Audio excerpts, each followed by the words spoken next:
My name is Zia Weiss-Wynn. And I'm her twin sister, Luna. We are in 3rd grade, and last December we wrote a letter to President Obama. We told the president that we would like for him to make some changes this year. First, we asked the president to help make it harder for bad guys to get guns. We heard about the students who were killed, and that made us feel really sad. Second, we asked for more funding for schools. I really want more art and libraries because I love to read, and Luna wants more PE because she thinks it's healthy for kids and grown-ups. Third, we asked the president for his support of gay marriage because We're almost done. Because we have 2 moms and they are just as good as other parents. They love us a lot. Ladies and gentlemen, the President of the United States.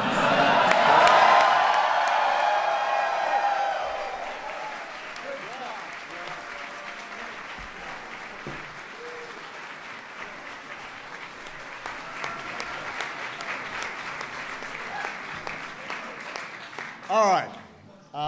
I will not beat that act. We could not be prouder of Zia and Luna for the introduction, and welcome all of you to the White House for Pride Month.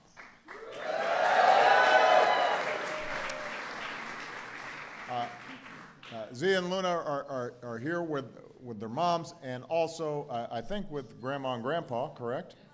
And so feel free to congratulate them afterwards for their outstanding introduction.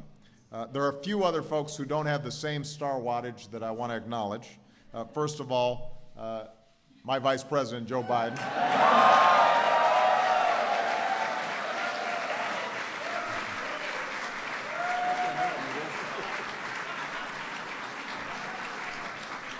We've got some outstanding members of Congress here, including a record number from the Congressional Equality Caucus. Eric Fanning, the Undersecretary of the Air Force, is here. Major General Patricia Rose and her wife, retired Lieutenant Julie Roth, are here. We've got Fred Hochberg and Elaine Kaplan, 2 outstanding members of my team who are here. And John Berry is here, John's a former member of my team. You may not recognize him because he looks so well rested now that he's left the administration. And even though she couldn't be here today, because she's getting ready to finally take her seat on the bench and get to work, I want to congratulate Nitza Quiñones Alejandro, who just a few hours ago was confirmed by the Senate, making her the first openly gay Hispanic federal judge in our country's history.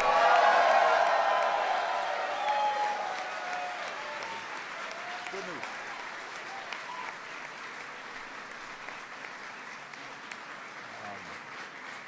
Now, what I'm especially excited about, in addition to Zia and Luna, we've got citizens from all across the country who wrote me letters over the last several years. You know, in a letter from Kathleen, a young woman from Massachusetts, I saw someone who had experienced too much discrimination and hatred at such a young age, at the age of 24. But I also read about someone whose dreams of becoming a doctor so that she can help others, and who's determined to make a difference because, as she put it, she is hopeful of a world filled with love. Love's what I saw in Valerie and Diane's letter from North Dakota, who've been together for 37 years. Their son Madison is here, 14. They told me that when Madison was little, he's not little now, by the way, he used to say that someday he was going to become president and make it legal for his moms to get married. And now, they added, I don't think we're going to have to wait that long.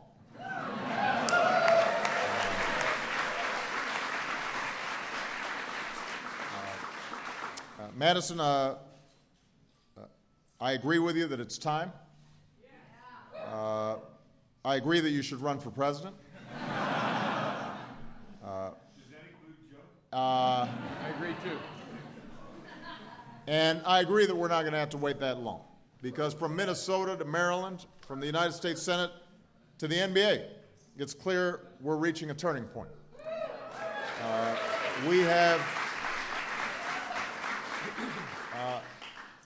We become not just more accepting, we become more loving as a country and as a people.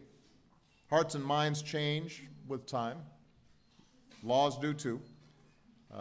Change like that isn't something that starts here in Washington, but it's something that has the power that Washington has a great deal of difficulty resisting over time. It's something that comes from the courage of those who stood up and sat in and came out. It's something that comes from the compassion of family and friends and coworkers and teammates who show their love and support. Yes, it's true.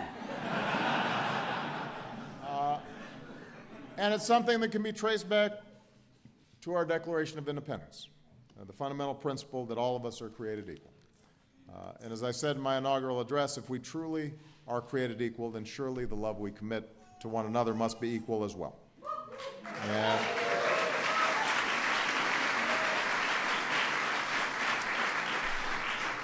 that's the principle that's guided my administration over the past 4.5 years. We passed a hate crimes bill in Matthew Shepard's name.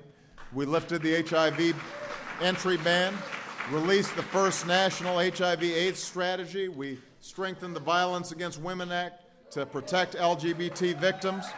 We told Medicare that we told hospitals that accept Medicare and Medicaid that they have to treat LGBT patients just like everybody else. Starting next year, the Affordable Care Act will ban insurance companies from denying someone from coverage just for being LGBT. We put in place new policies that treat transgender Americans with dignity and respect. And because no one should have to hide who they love to serve the country that they love, we ended Don't Ask, Don't Tell once and for all.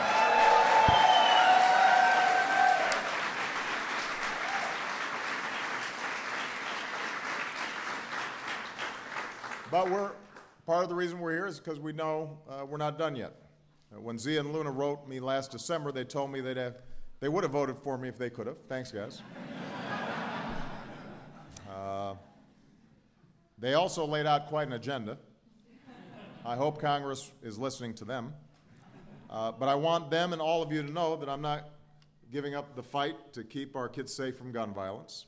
I'm not giving up the fight for smarter and better schools. I'll continue to support marriage equality and states' attempts to legalize it, including my own home state of Illinois. We're not giving up on that.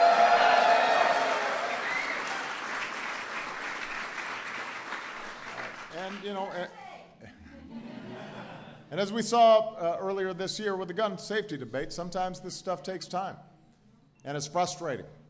And you take 2 steps forward, and sometimes there's a step back.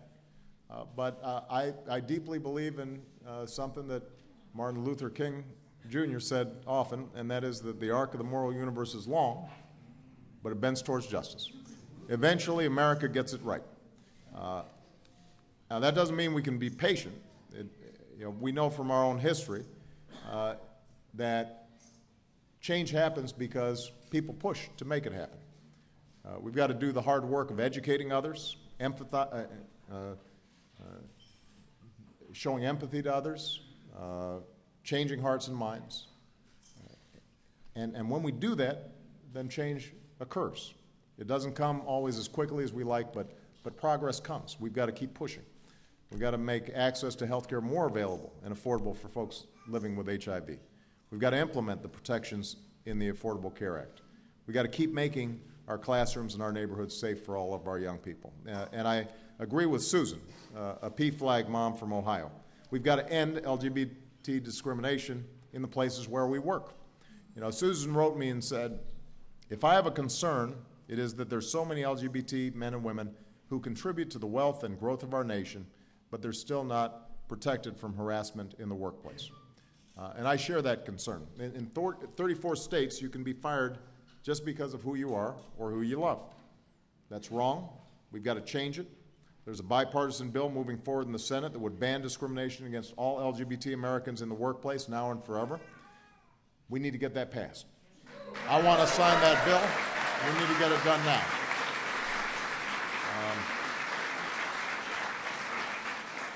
And I think we can make that happen, because after the last 4.5 years, you can't tell me things can't happen. Look around. We've got gay and lesbian soldiers and sailors and airmen and Marines who are here today. We've got married couples from places like New York and Washington State.